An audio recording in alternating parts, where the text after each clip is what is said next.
Hi guys, can you hear me? All right. It's so good to see you again, or I guess half of you. The population has severely thinned out. Okay, so hopefully we won't have another halving by the end of the lecture. So I'm back for a few weeks, and we're going to continue to talk about dynamic programming. That's what I understand. That's what Satish started doing last time. Started talking about essentially dynamic programming. One way to think about it is a sort of a very delicate and smart recursion, where many of the subproblems keep showing up all the time, so you can reuse them. Okay, so it's not just a tree that expands, and you're willing to put up with the entire tree, right? So if you think about at the very beginning of this course, we talked about recursive algorithms, and we were basically the master theorem was a way to count the size of the tree, right? The amount of work was happening everywhere.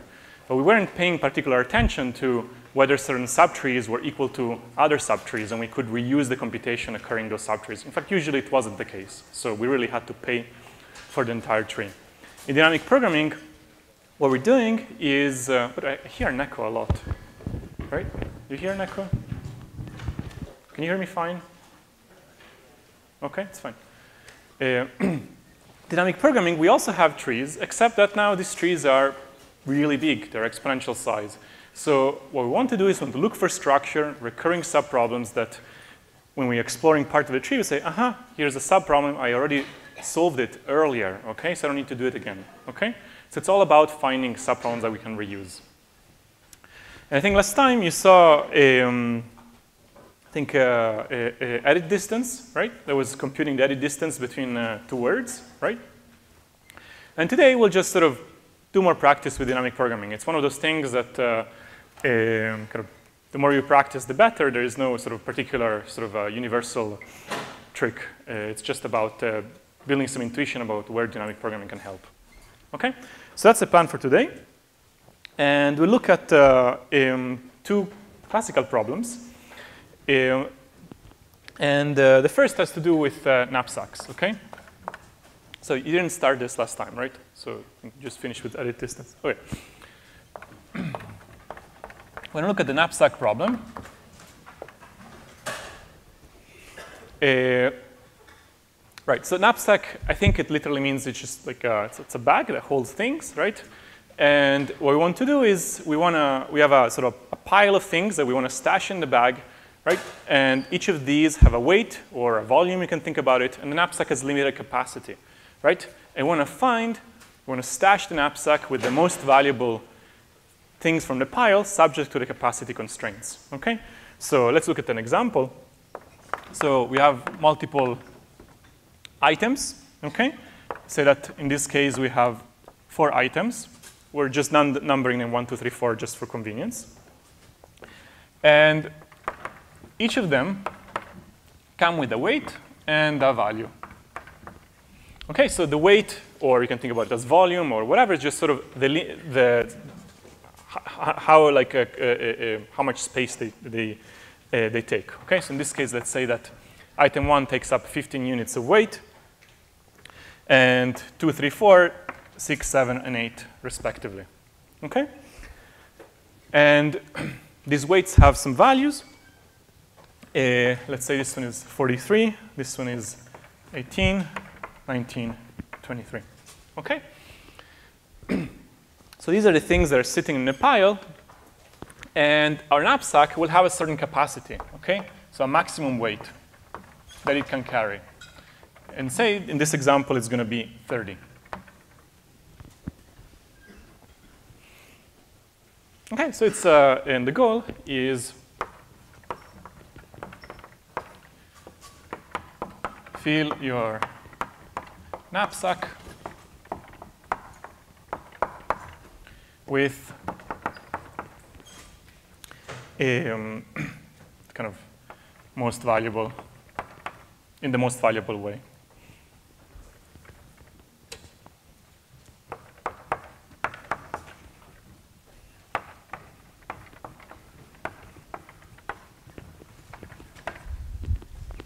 All right, so is the problem clear?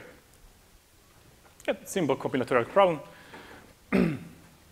So, OK. So let's play with this example for a bit.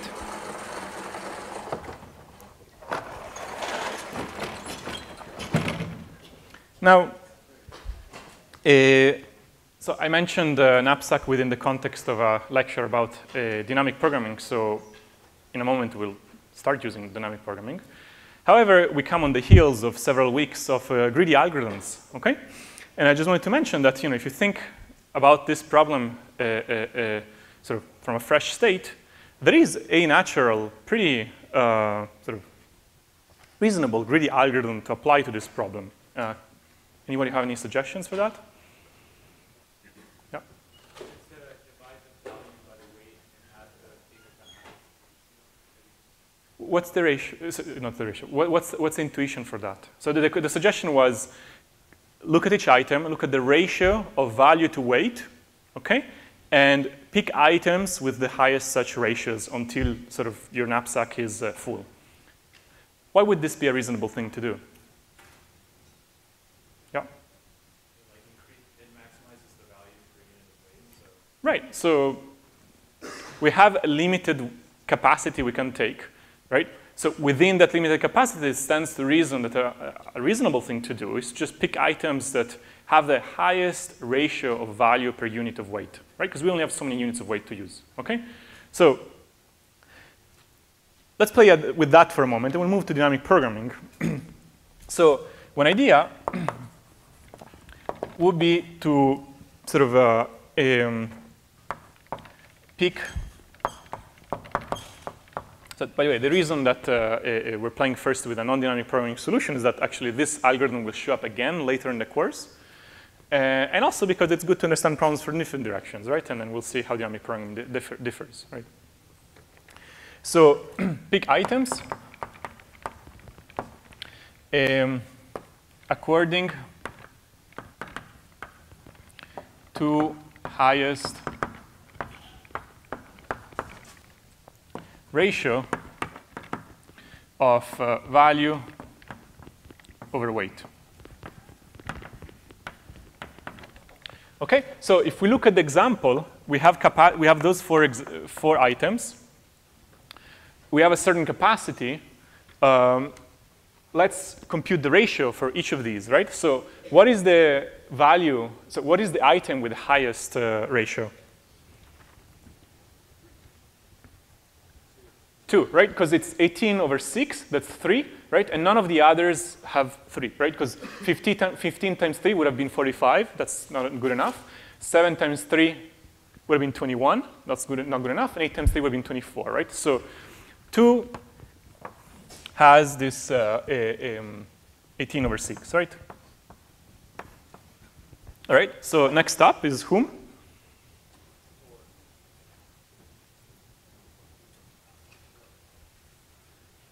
Yeah, I didn't actually compute the ratios here. So it's either 1 or 4. Anybody want to check on their phone? 4? All right, let's put 4. 23 over 8. Oh, wait. Then we have, who's the other guy? That was 1, right? 43 over 15. And then we have 3, OK? Which is 19 over 7.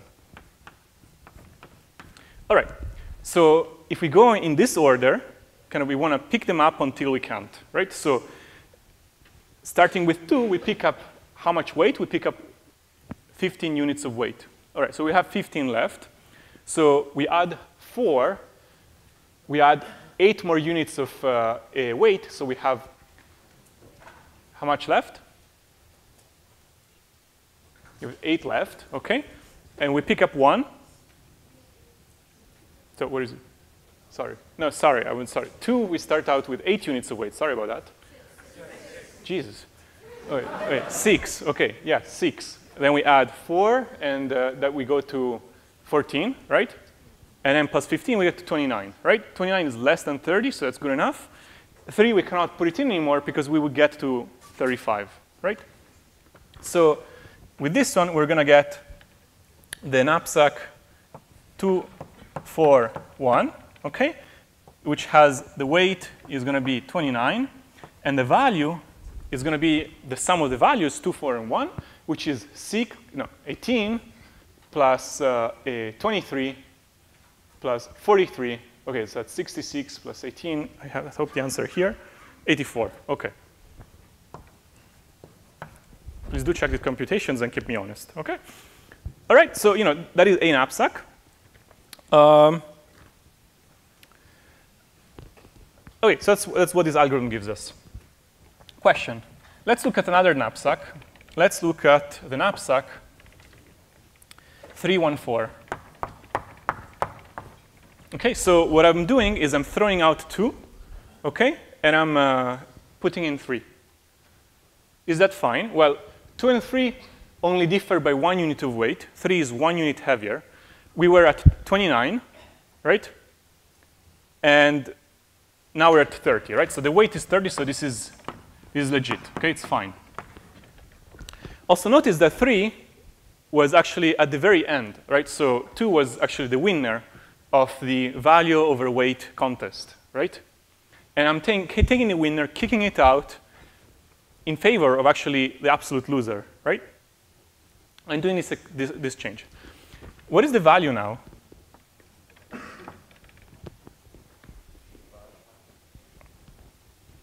Yeah, I agree. I'm not going to try to do computation, but it's 85, which is notably higher than 84, right? So this simple example shows that picking the items according to the very reasonable intuition of highest ratio of value over weight actually does not give always the optimal answer, right? So here's one example where that is the case, where for capacity 30, for items, this ratio approach gave us 84 rather than 85, okay? It doesn't say that 85 is optimal, it just says 84 is not optimal. Okay? So, and I say, well, it's only one off, right? So how bad can it be? Well, so here's another simple example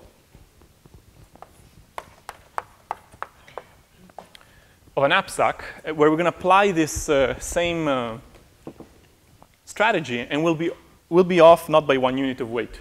We'll be off by a lot more, okay? Just to drive the point that this ratio, maybe it's really not what we should be doing, okay? So we're going to look at another knapsack. Because I'm going to have only 2 items, so item 1 and item 2. The weight for the first item is going to be 2 million, a very heavy item. So I don't know, you can think of a very large burrito or something like that. And this one is item 2, instead is a little bit above half as big. Okay, so it's, I don't know, half that burrito plus a grain of rice or something, right?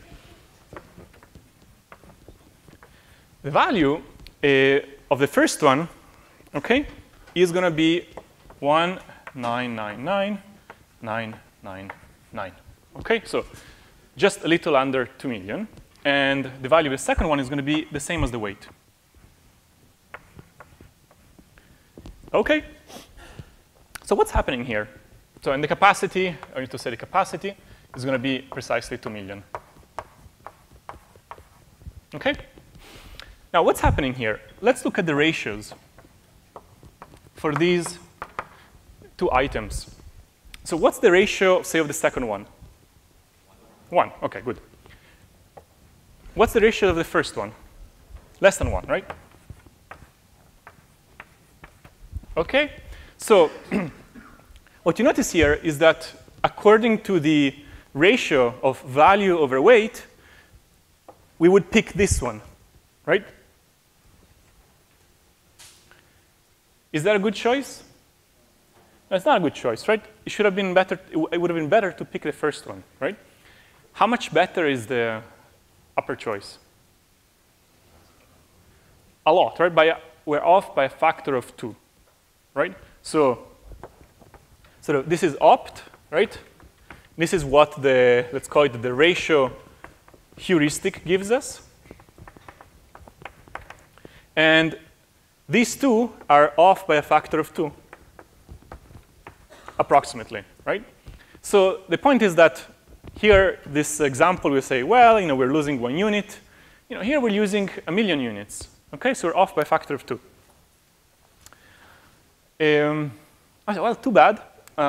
Yes, there's a question. So we're assuming duplicates? Excuse me? Right now, I haven't said anything about duplicates, right? So we'll get to that in a moment. Right now, there's 4 items or 2 items, okay? And for each item, there is a single copy, okay? If there are multiple copies of an item, you call them different items. It will be item. Okay. So far, this very reasonable greedy algorithm gives us off by a factor of 2. And yeah, too bad. So we're going to have to do better.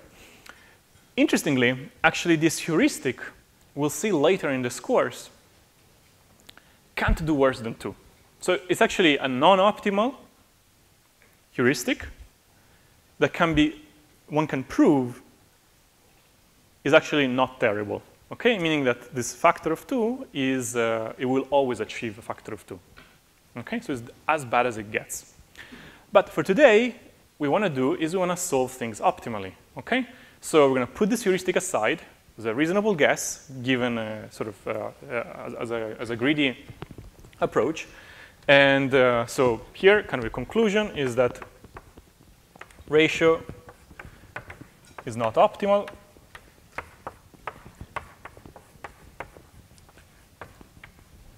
Let's try something else.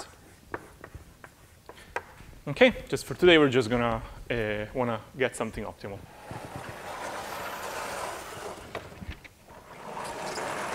Okay. So now we're gonna. There's a question. I'm just confused why we can limit it to a ratio of 2. Like in my head, I'm like, oh, what if we set item 2's weight and value to 1? Sorry,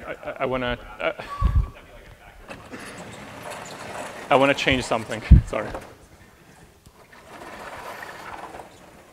Well, I didn't write it, actually. It's actually a small modification of this strategy. So you take weight somehow into account? I don't want to get into it right now, but it's a small modification of this one that does work.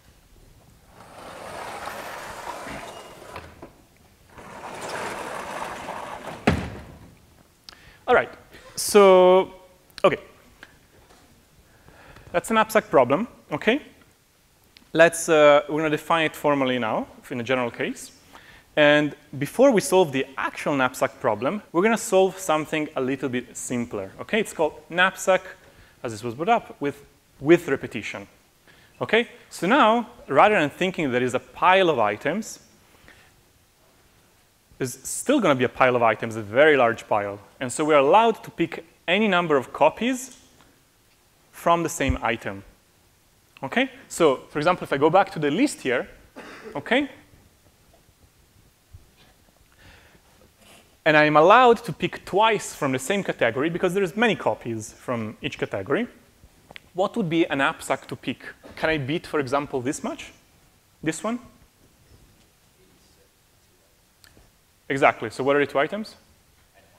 Item 1 and item 1, right? So here, we could do something better, 86, by just picking twice item 1, right? We would get exactly weight 30, and the value would be 2 times the value of 1, which is 2 times 15, which is 2 times 43, which is 86, right? So why are we considering first this problem? Well, first, sometimes it is an interesting problem when you have lots of items of each type, so might as well consider this variant. But also, the dynamic programming solution to it will be a great stepping stone to dynamic programming to the original problem. OK? So first, we're going to look at knapsack, so-called with repetition of the items. And we're going to solve it via dynamic programming.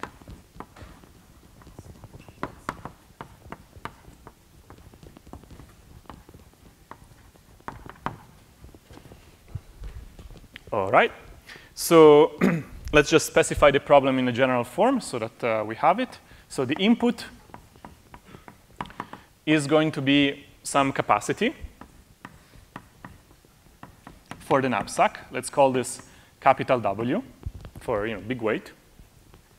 And then we're also going to get a list of value and weight pairs.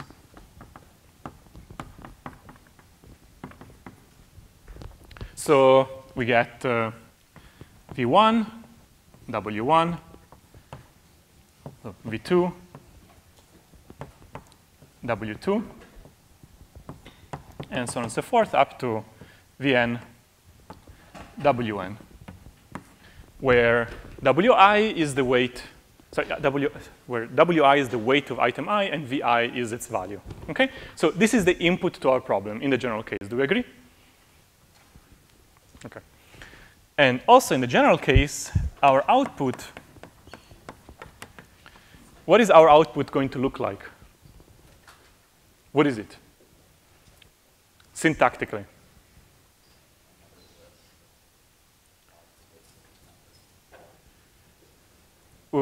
Yeah?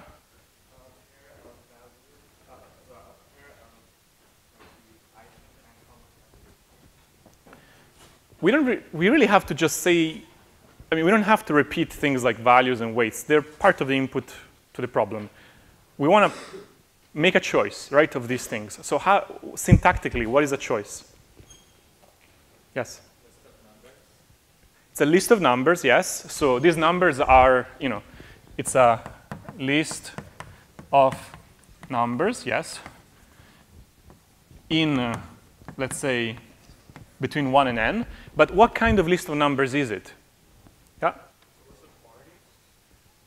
Right, so it's like a histogram, right? I'm saying how many I would like of item 1, how many I would like of item 2. Another way to think about it, it's a multi-set. Okay, what is a multi-set? It's a set where you're allowed to have the same element appear multiple times. Okay? Right, so haven't you heard of the term multi-set before? Some of you, okay? Just multi-set is just a set where an item can appear multiple times. And the number of times it appears matters, okay? So this is different from a set where I say the set AA equals a set A because they're the same set, right? But as multi-sets, they're different. AA is a different multi-set. So you can think about multi-sets are just histograms, okay? How many things of each item with no particular attention to order. So one way to write it is that this is just, we want to output a multi-set inside the set 1 through n. Okay? So this is the abstract sort of a formulation of an abstract problem with repetition. Okay. So now we want to solve this problem with dynamic programming. Okay? And so what is the first thing you should think about when you want to apply dynamic programming? Right, what are the subproblems, right? Okay, so what are the subproblems? Any thoughts?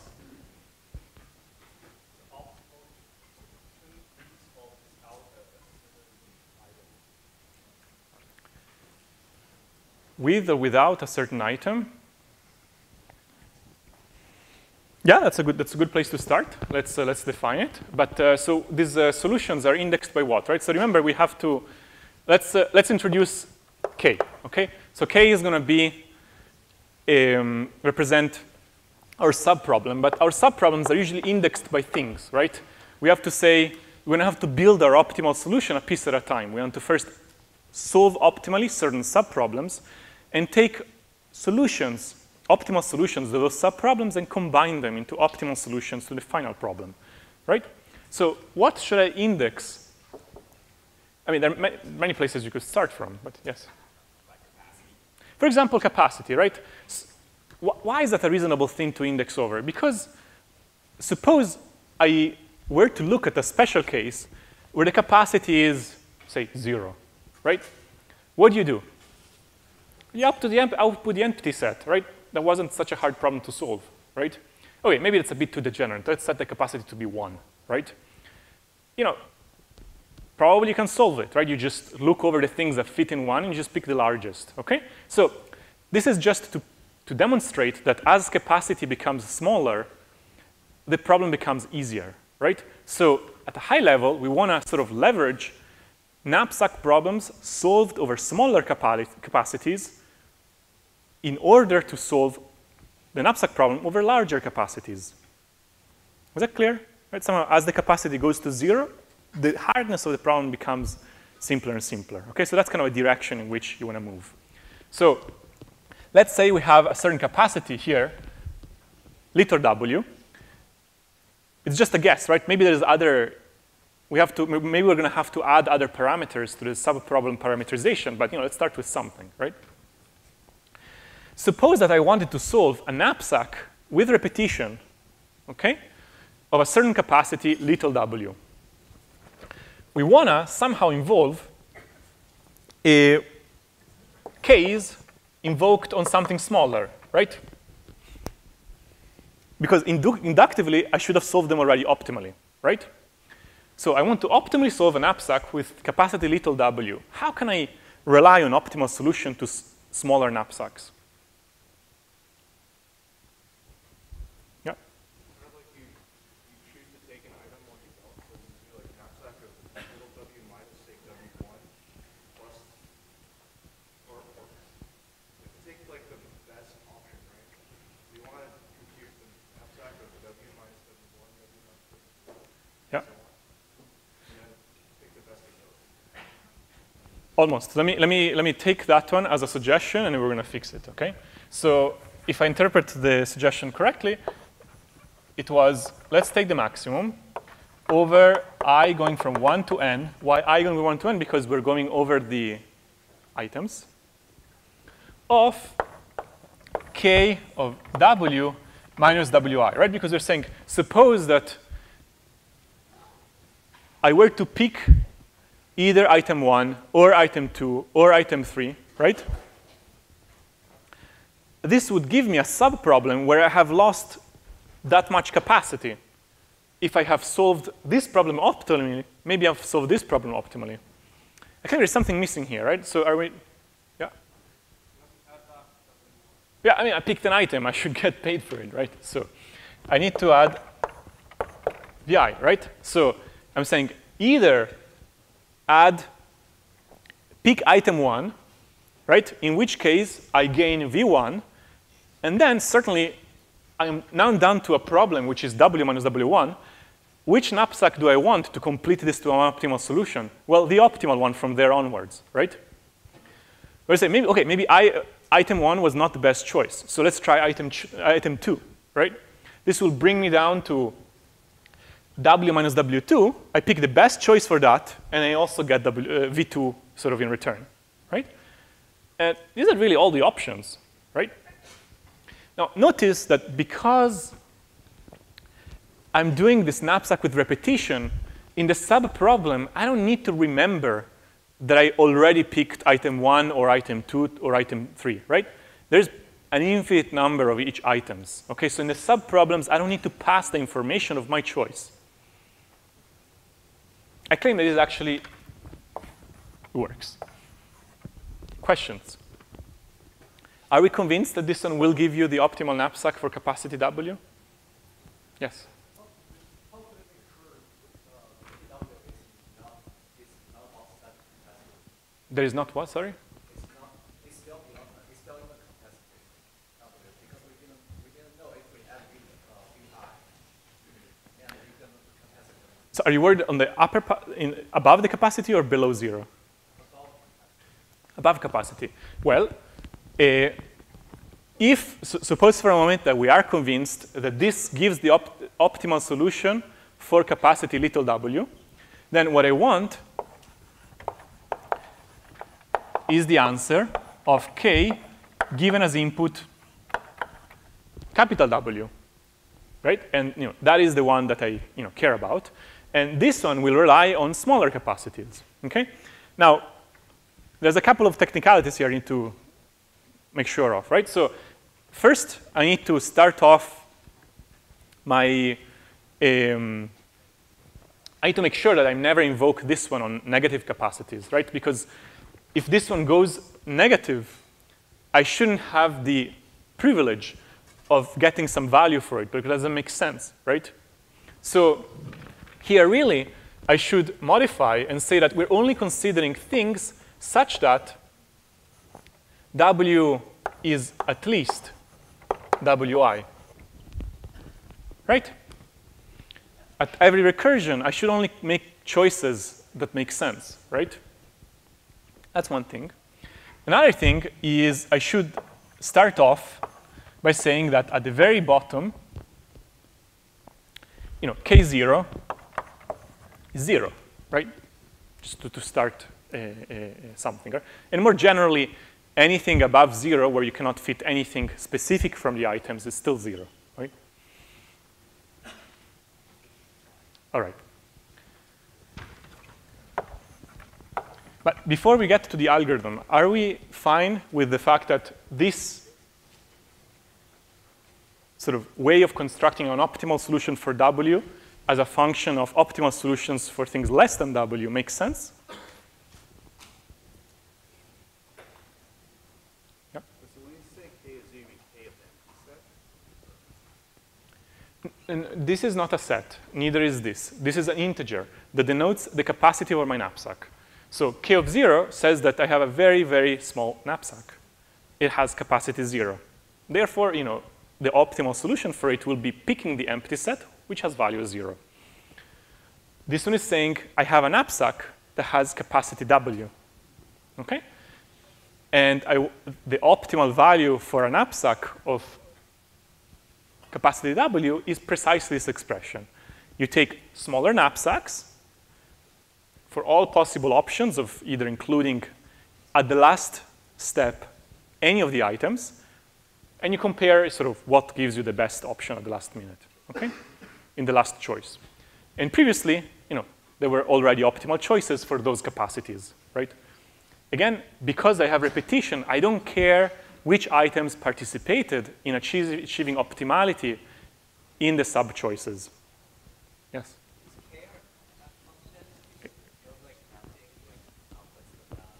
So I didn't understand the start of the question. Try again.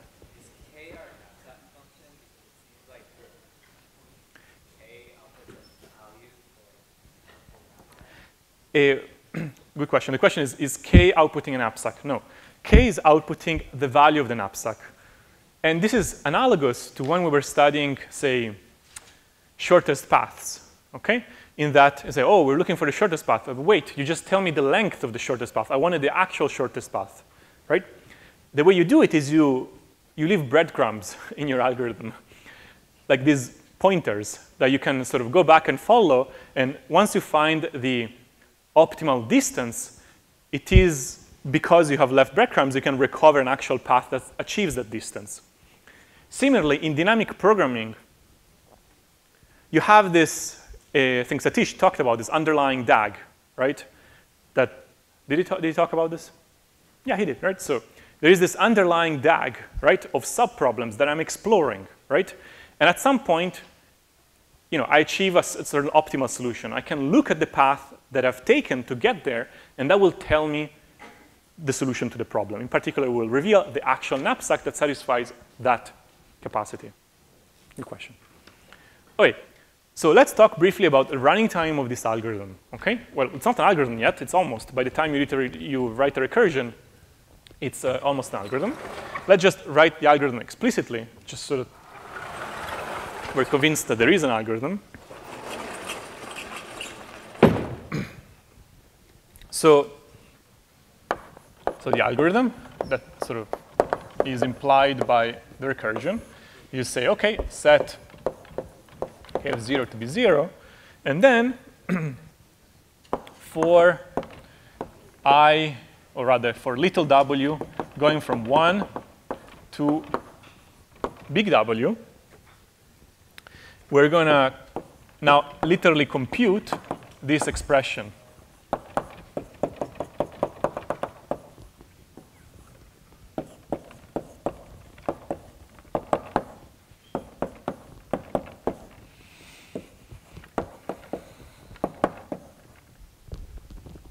And then we're going to return K of W. Now, OK, not much new has happened. The main thing, notice, is that we are going in this order, okay? We're solving first the smaller subproblems so that when we get to the bigger subproblems, we already solved the earlier ones, okay?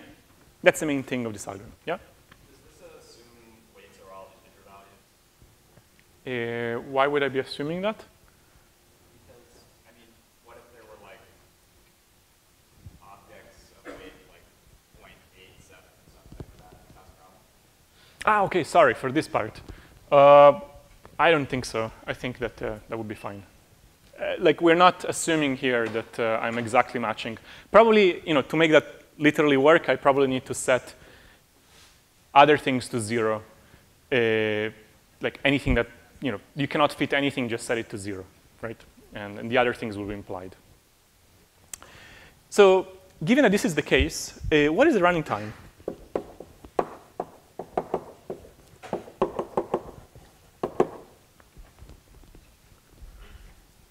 Yeah. Almost. Where is the second W coming from? Yeah, so there's a W coming from here, but inside here, why would I be paying for W? NW. NW. Okay, good. So N times W. All right.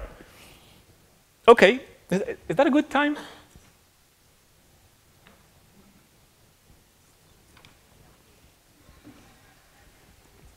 Is NW a good time? Yeah? Excuse me?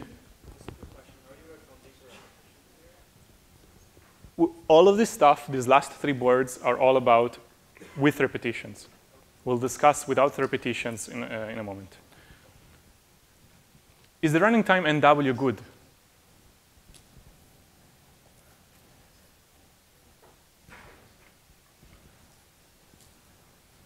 I claim it's not.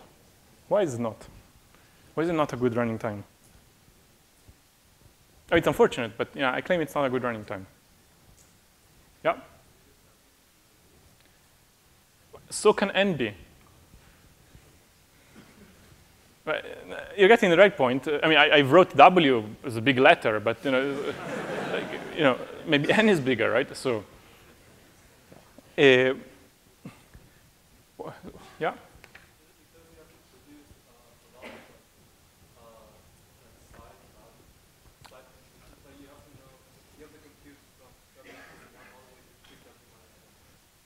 Well, you're just rephrasing why we're paying. So you're saying, yeah, we have to go through 1, 2, 3, blah, blah, up to capital W. Yes, that's why we have capital W.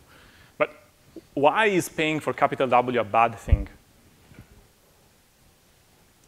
You're just ranges of between 1 and big W where it's just the same items over and over. yeah, that just means the algorithm gets tired or bored. But I mean, maybe there's ranges where nothing much is happening. Like, for example, that might be the case, for something like that, right? If we run it on this one, there's long swaths of sort of W, W plus 1, W plus 2, W plus 3, where nothing is happening, and we're still kind of paying for that. But I'm asking for something much crisper. Capital W is no good. Why? Yeah. What? The greedy algorithm is faster. Maybe, but it's not optimal. So today we're not looking at it. Yeah.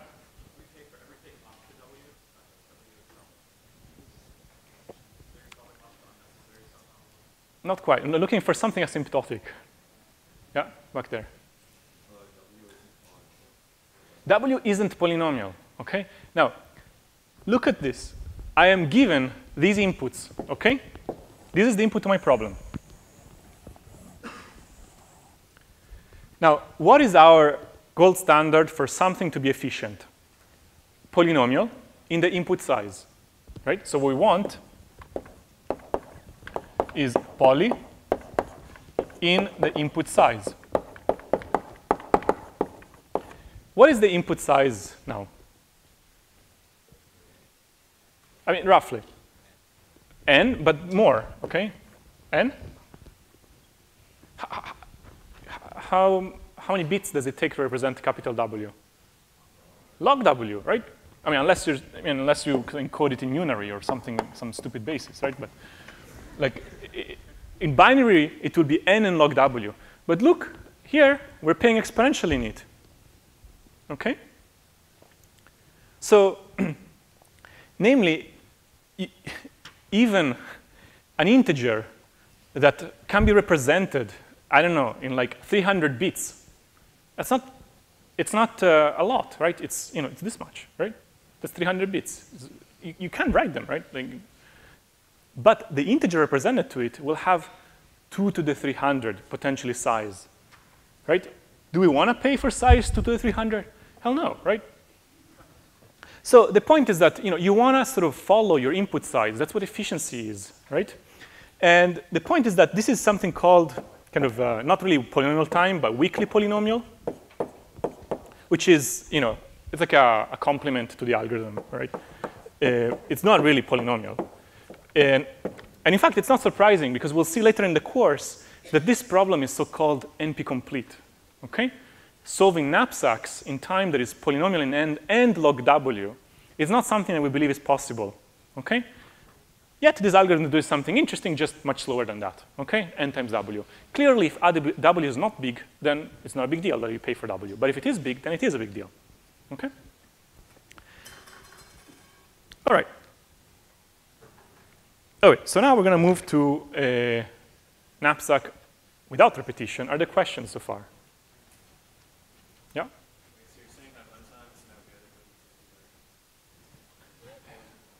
good? And the point is that's life, right? So, now look, it's a cute problem to study. It has a great dynamic programming formulation. The running time you get, is an exponential one, but it's a non-trivial one. In particular, if you just try to match this running time using some other technique, it's not clear what you will do, okay? So applying dynamic programming and getting a good slow algorithm is better than doing nothing and getting a really bad slow algorithm, okay? So in this case, it's just a great combinatorial problem to which to apply dynamic programming to basically bound how bad things can get for optimal solutions, right? The greedy algorithm is efficient, actually. And it's a great approximation algorithm. But if you want an optimal solution, this will give you one. You have to pay for it, okay? And it's a non-trivial solution, right? I mean, we did something. We set up dynamic programming. It was doing something. If you try to do something more, not elementary, but more naive, you will not match this running time, okay? You'll get something worse. In particular, one of the things you might try to do is, I don't know, look at all subsets of the items or things like that. You will start paying, for example, 2 to the n, things like that, right? And there's no 2 to the n here, for instance. All right. More questions before we move away from this one to the case of without repetition. Okay, so I'm taking it very slow because I think it's good to understand all of the steps. Okay. So let's talk about the case without repetition. And what I'm going to do is I'm going to directly modify this board here, since it's almost that. Okay. So now we're going to look at knapsack without. So I'm going to underline the fact that without repetition. And sometimes when people just say knapsack, that's really what they mean, okay? Then you don't have to specify that it's without repetition. So the regular knapsack doesn't have repetition. Via dynamic programming, I think that's great. The input is going to be the same. Okay, that's still the input as before. What we wish for, and again, we will fail, is the same as before, n and log w. It's just the output, okay? Now, I still want a list of numbers, but it's not going to be a multiset. What is it going to be? Sorry? Just a set, right? You're not allowed to repeat an item. You pick one up, and it's gone, right? So there was only one copy of it, okay? So you just want to output a set, okay? And you want to maximize the value of that set. Okay? Is it clear how we've changed the... Now there's a formal definition of knapsack.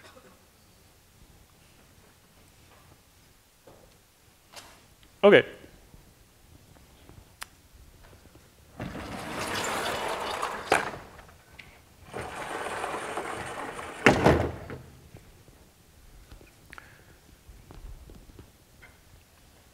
I think it's time for some Italian.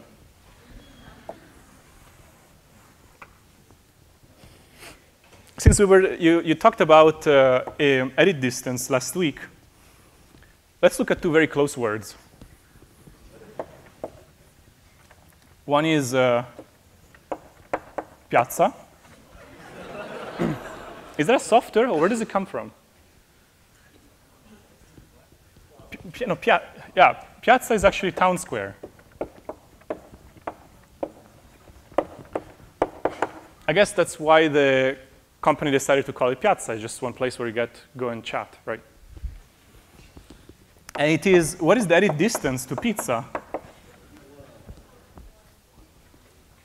1, right? But otherwise, they have no particular relation to one another, right? So, I mean, maybe they can both be round, but and to some extent on piazzas, you can think of people or toppings, but like I wanted to focus on this particular so in Italian, you often have these sort of double consonants, and they sound different in the sense that they're whether you have one consonant or two, they actually make different sounds. So just for the purpose of comparison, this is actually not a word. It is a pronounceable word, so it is like legal to in grammar. But here you would say pizza, right? And this would be pizza, right? There's almost a guttural stop in the middle, so pizza, right? So you almost block your air coming out. Here, it's not piazza, but it's piazza, right? So it's you can think about it as a double T followed by an S, right? Okay, well, so there's so this is not a word, just don't write it. So there are two words that are useful with edit distance. And then I was thinking, here's maybe a harder word that incorporates something that we did study at some point in September. And more food, what else could it be, right? So it starts very similar, but then it continues very different. Oh, it's a long word. Pizzoccheri.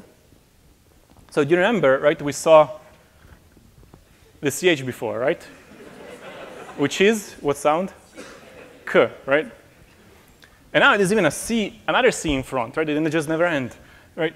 So the other C is just reinforcing it. So rather than being pizzoccheri, it's pizzoccheri, right? So there's right?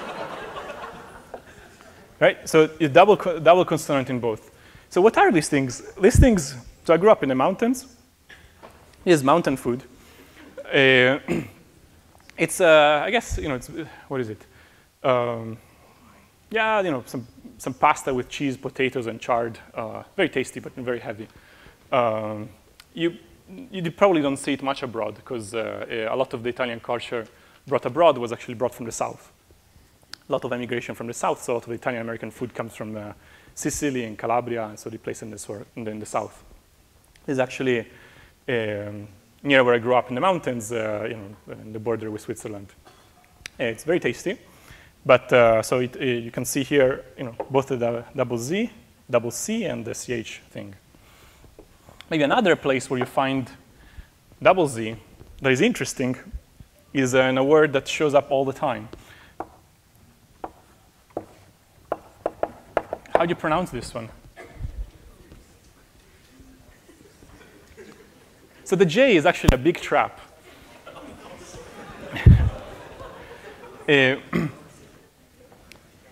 So, OK, Utsi is fine. The J is actually a Y. So it's a Yakutsi. And it comes from Latin, where actually J, we call it long I in Italian, ilunga, right? We call it, J is called long I in Italian. And it's a Y. And actually, this is the last name of a family that, of all places, started in Berkeley. There were Italian immigrants that in Berkeley actually set up a company and made this sort of brand that now they sell hot tubs, as you very much know. But I guess in modern Italian, the J depends on the word whether you actually say Y or J, because then there is the sort of other j that came in, the one that you're familiar with. And so then you have to, if it's an ancient Italian word, j, it will be j. Otherwise, it's j. So the current alphabet doesn't actually include j anymore. So you mostly see it in proper names like this one or city names, things like that. It comes from Latin. So Yakutsi, not Jakutsi. All right, so enough for that. Wait, are there questions about the words that keep you up at night and like, or haunt you? No? You just don't pay enough attention, maybe, right? You have to worry more, right? Yes? Great, so the question is, how do you pronounce campanile? So campanile is, so campanile is the thing that we have on campus, right? So it literally means bell tower. Campana is bell, and campanile is the structure that holds up the bell. And that one is a really, really simple word. It's maybe one way to really mispronounce it, you could say campanile or whatever, or like camp on the Nile or whatever. I don't know. It's just campanile, so that one doesn't really sort of have any trapdoors. Yes?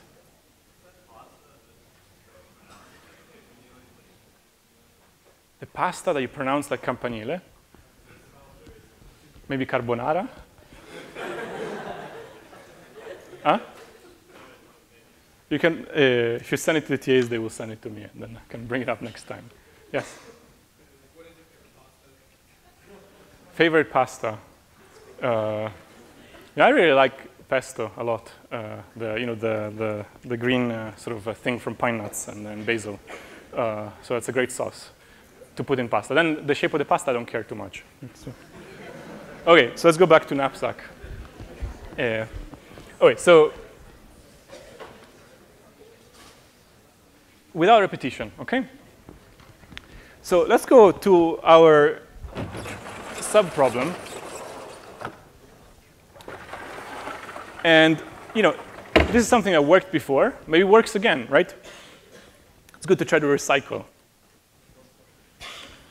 Does it continue working or not? Why does it not work?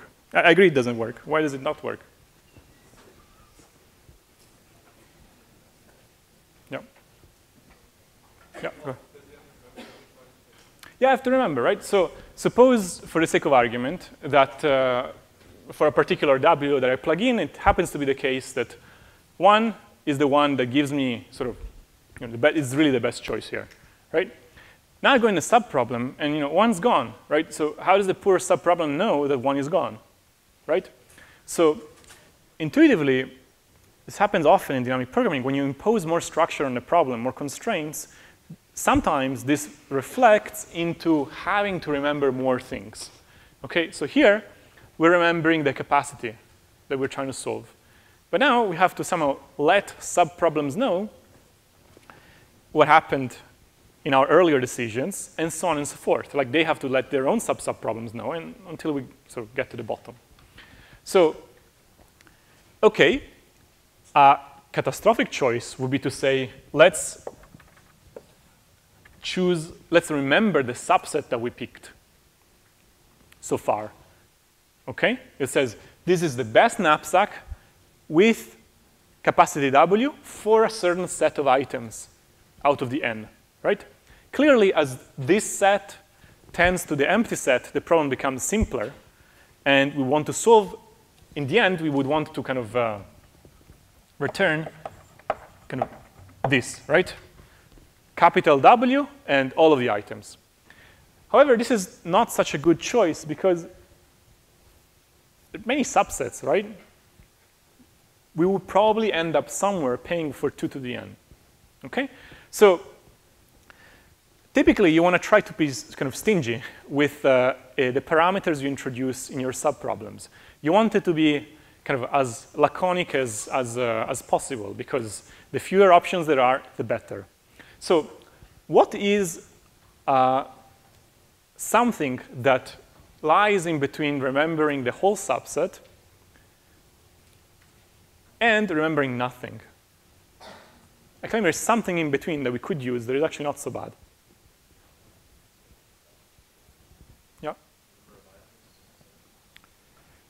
almost number of items. That's a good one. But if I were to simply do that, I would still not know. I would not be able to communicate to my subproblems which items I've used, right? Because so the proposal was remember the number of items. Okay. Suppose that I put let's say I here, and I mean here the number of items. Or let me not use I because there's already I there. J, number of items.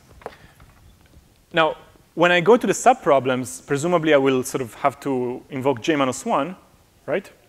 But then the subproblem doesn't know which item I've used, right? So this is actually insufficient, but it's almost there. Yeah?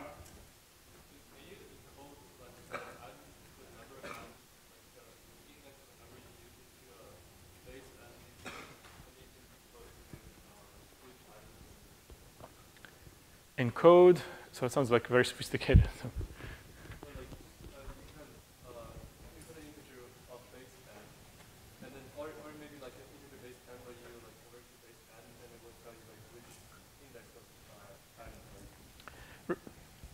Regardless of encoding, if I want to remember which items I've picked as a subset, that's a lot of options I have to consider, like regardless of how I encode it, right? However, let me offer a suggestion that is very similar to that one. We don't care how the problem gets simpler. What if we just focus on the knapsack, the best knapsack, with the first j items? Okay? So you ask knapsack, capacity W, say with the first item only. Then with the first two items, first 3 items, first 4 items. Certainly the last, when we've used the first n items, well, that's all n items, right? Now I can actually do my subproblems properly, because when I go from j to j minus 1, it is because I have chosen j. And if I didn't, I don't have to reduce it. Okay? So let's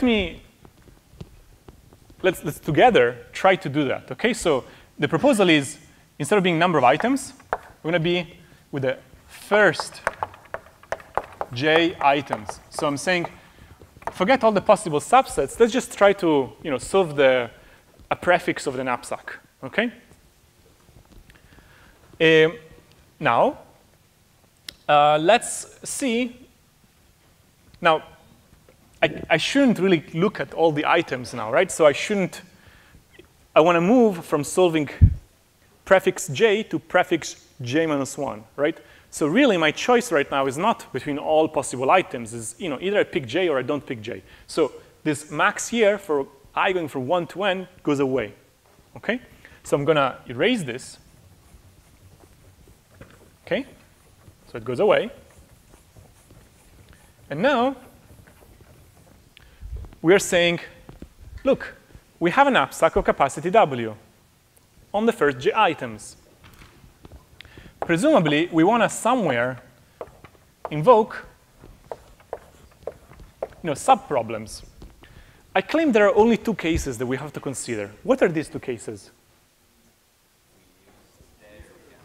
Yeah, we use j or we don't, right? Say that we don't for a moment. That's the easier case. Suppose we don't use j. What subproblem do we want to solve? K of what? Okay, j minus 1, because we didn't use j. And then W, right? Because we gained something. Right? We're going down, but we didn't lose capacity, right? We're just saying, you know what? Maybe in the optimal solution, I'm just not going to use j, right? And I'm just representing it like that. The other option is the saying that I use j, okay? And in such a case, okay, I use j, right? So there is a problem. But now I have to pay somewhere, right? What happens to my capacity? Minus wj, right? So I actually used it. So now I pick up, of course, vj, right? And I want to pick the maximum of these 2 options. Okay? So I'm saying that for a particular capacity w and a prefix j, either I decide to keep my capacity the same, and I just say, OK, let's see the best I can do with that capacity and 1 item less, specifically the jth one. Or I say, well, how about I use it, then I have to pay in capacity, and I ask, what is the best subproblem there? Okay? Certainly, the best option must be one of these two. Either I used J or I didn't in the optimal solution. Okay? Crucially, now, what are the number of possible J's here? How many J's can there be? N, right? So here they are. J equals 1, 2, blah, blah, blah, N, right? That's not as many as before if we wanted to keep track of all subsets, right? That would be 2 to the N. OK. So how does the algorithm look like? Let's go to the algorithm. So actually, before we go to the algorithm, are we fine with the recursion? Yes, question.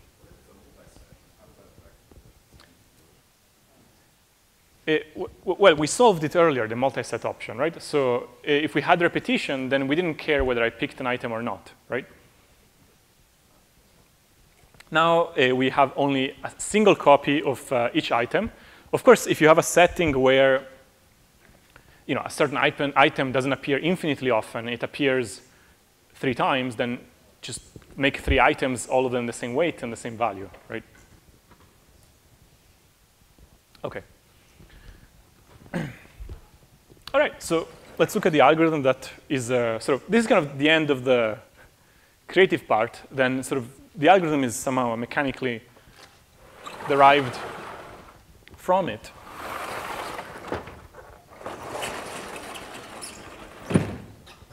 So now we have to initialize some base cases, OK? Now we have 2 parameters, right? So we have some more initialization to do. So what are the base cases, the trivial settings? Yeah? J equals 0. When J equals 0, OK, so that means that K1, 0 equals K2, 0 equals blah, blah, blah, up to K of capital W, 0 equals what? 0, right? So we're just saying that regardless of your capacity, whether it is 1, 2, 3, up to capital W, if you are not picking any items, it's a 0 prefix, then clearly you can only produce an empty set, and your best thing you can do is 0, right? So that's one thing. OK, that's great. But there is another type of boundary constraint. What is it?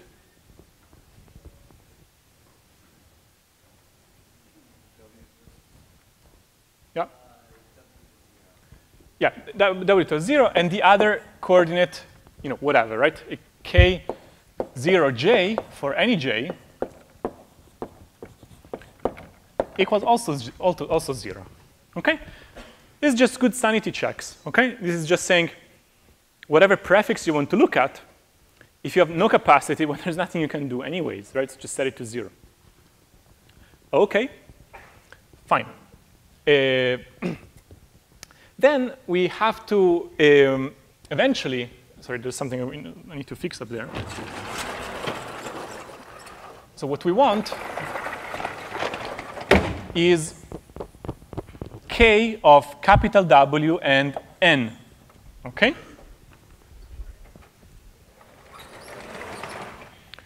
And let me remove this one, which doesn't belong anymore.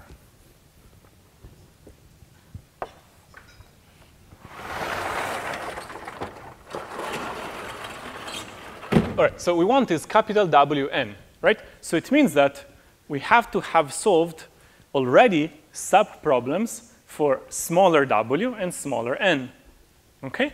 So let's kind of make some space here. In fact, let me make a lot of space. Not because the algorithm is complicated, just so it's convenient.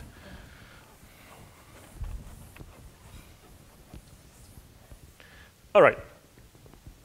So how many loops are there? 2, right? So one is over w, right? One parameter of the subproblem. And the other one is over j. So for j going from 1 to n. Okay? Now, it doesn't really matter in which order w and j go. It does matter, however, that in either of them, you're going up. Okay? You're going from easier to harder. Okay? So it is important in either loop that you go from smaller w to larger w and from smaller j to larger j. Okay? Why? Because every time you have a particular w and a particular j, you will have to rely to things that depend on smaller w and smaller j. Okay?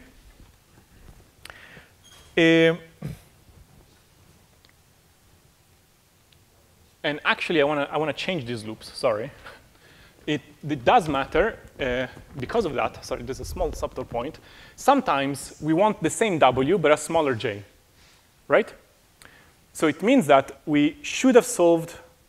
No, it's fine. It's actually fine. Never mind. You can change them. And either change the loop here. I think you can. Unless I'm self-confusing, it should be fine. OK. So now, just like before, if we sort of pick up something that will make us go sort of sub-zero capacity, you should discard it. OK? So if wj is greater than w, then I'm just going to set k of wj to be k of wj minus 1. Right? So in saying, I'm picking up something. It doesn't fit anyways. So just whatever. Just don't pick it up. Just do the best you could have done without it. Anyways, it doesn't fit.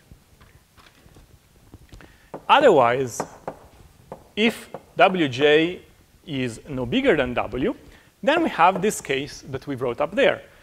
K of wj is the maximum of two cases. One case is when I do nothing. I mean, not do nothing. I just don't pick j. And the other one is where I pick it up, and I have to pay for it in capacity, and then I get the corresponding value gain. OK? Again, what I wrote here is the same as there is above. OK? And then I return k of capital W and small n. OK? Now, this algorithm is simply traversing the subproblem space in such a way that by the time you're solving a subproblem, you have already solved all the necessary previous subproblems. Visually, again, I'm sure Satish also showed it in his lecture, you can think about it as a grid. Why a grid? Because we have two parameters, w and n, right? So here there are the w problems, and here are the n problems, OK? And this grid is a DAG, where the nodes are the subproblems, and what we want is this bottom right answer, OK? And each of these values depends on previous things, OK?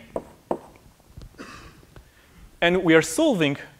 This algorithm is basically moving from the top left to the bottom right such that every time you have some intermediate problem, it only depends on things sort of further up to the left. You have them already, right? And so this is sort of the underlying DAG that we're exploring using this algorithm. Now, when you visualize this DAG, it also tells you something about the running time of the algorithm, which is sort of, you can also tell already from here, and this is just a more visual way to view it. What is the cost of running this algorithm?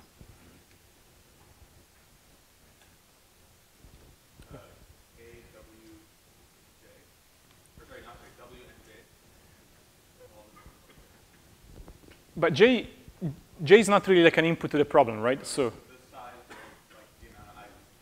there's n of them. So J can only ranges between 1 and n. So yeah, just Wn, right? Because think about it. We have an outer loop, W, an inner loop, N, and within each iteration, we're doing a constant amount of work. Another way to view it is that we are basically traversing all of this DAG. This DAG has size W times n. And to process a node in the DAG, it costs us something that is related to the in degree, right? So how many things go into it, which is constant. Okay, right? Because you see here, I only depend on 2 possible subproblems. There's 2. So the running time is, again, n times w. Okay? So it is the same running time that we obtained for the other version of this problem. Okay? And just like the other problem, it is NP complete. And just like the other problem, this is weakly polynomial running time. Okay? It's not really polynomial for the reasons that we were saying here, that really we want to pay log w. Okay? But is it clear that the running time is nw?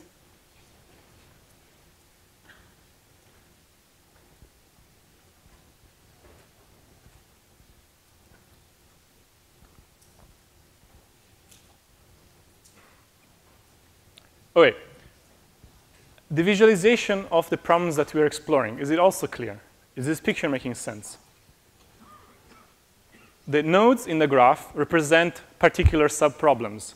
The edges represent dependencies, okay? They represent dependencies of which other subproblems we must have solved before we solve that particular node. In general, if you visualize a dynamic programming solution, it will look like something like this. If it has more parameters, it might be in 3D, right? It might be like less pretty, right? But roughly speaking, the running time of your algorithm will be the number of nodes times the in degree. Okay? Why? Because you have to process all the nodes, and processing each node requires a number of work that is proportional to the in degree. Of course, this depends on the operations that you're doing, right? If your combiner here is very expensive, maybe it might not be times the in degree. Maybe it might be times the in degree squared, or whatever, right? So here, we're not doing any sort of interesting combination. But in general, for most dynamic programming, when you combine the subproblems, there's not a whole lot going on. Next time, we'll see an example where sort of the combiner maybe is not as trivial, but most of the time it is pretty trivial. Okay. Let me see if there's more I wanted to say about this. Good. So today, we covered 2 algorithms. Okay, it was knapsack without repetition, with repetition. There are 2 very different types of dynamic programming solutions with the same running time. Okay. Next time we'll continue with more examples of dynamic programming.